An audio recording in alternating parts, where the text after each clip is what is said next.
An undermanned Fremantle were never going to trouble a full-strength Collingwood outfit, and the game went to script. The Pies with a 4-goal lead at quarter-time that stretched to 62 points by half-time. Fremantle finished stronger, but the game had been won. Collingwood finishing with an 80-point victory, 2012, 132 to 8-4, 52.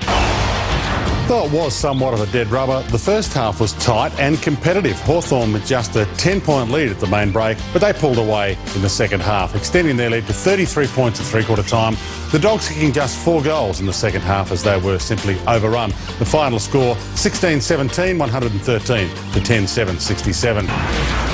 A memorable match for all concerned at Skills Stadium. The Swans went into the first break with a 2-point lead, and the fiercely parochial Geelong crowd was stunned into silence. The Swans never relinquished the lead, and though the Cats got to within 5 points in the third, the day belonged to Sydney. A 13-point victory, ending Geelong's record winning streak at Skills Stadium on 29. The final score 15-9-99, 12-14, 86.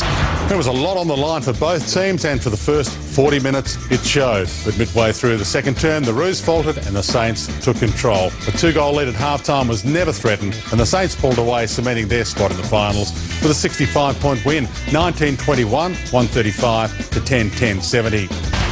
The Lions did all they could to win for teammate Luke Power, who announced his retirement just before the match, and with a 13-point lead at half-time, it looked promising. A terrific third term had the Lions up by 2 points at the final break, but it was West Coast who finished the strongest and grabbed the 4 points with an 8-point victory, 13-11, 89 to 11-15, 81. In perfect conditions, the game began as a goal fest as the home side went into the first break with a 2-goal buffer, and the margin at the main break was still 16 points in favour of the Crows. But the Tigers came out firing in the third and turned the game to be 4 points up at the final break, and then held on for a gutsy 22-point win, 17-19, 121 to 15-9, 99. The Demons were duty-bound to get a victory against the Suns after a horrid month, and though it went to plan, they had to fight for it. Gold Coast pulling back a 19-point deficit at quarter-time to be down by just 6 at the main break. The Demons were the more desperate team in the second half, though, and finished off the match with a 30-point victory, 17-10, 112 to 12-10, 82. Year.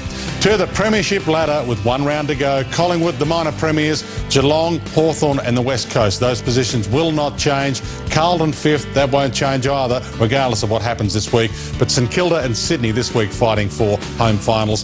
Essendon finish 8th. Just outside the 8, North Melbourne. Disappointing year in the end, perhaps. Fremantle, Richmond, they could still finish a spot or 2 higher. Melbourne, Western Bulldogs, Adelaide, Brisbane Lions, the Gold Coast, and Port Adelaide can still avoid the wooden spoon. To the Coleman medal, and Lance Franklin has it all sewn up, with his 5-goal haul taking him 9 goals clear of his nearest rival, Travis Cloke, who sits second on 62.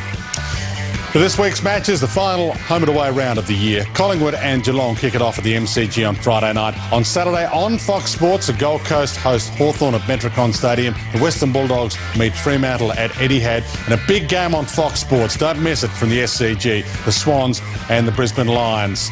Saturday night, Carlton and St Kilda from the MCG on Fox Sports.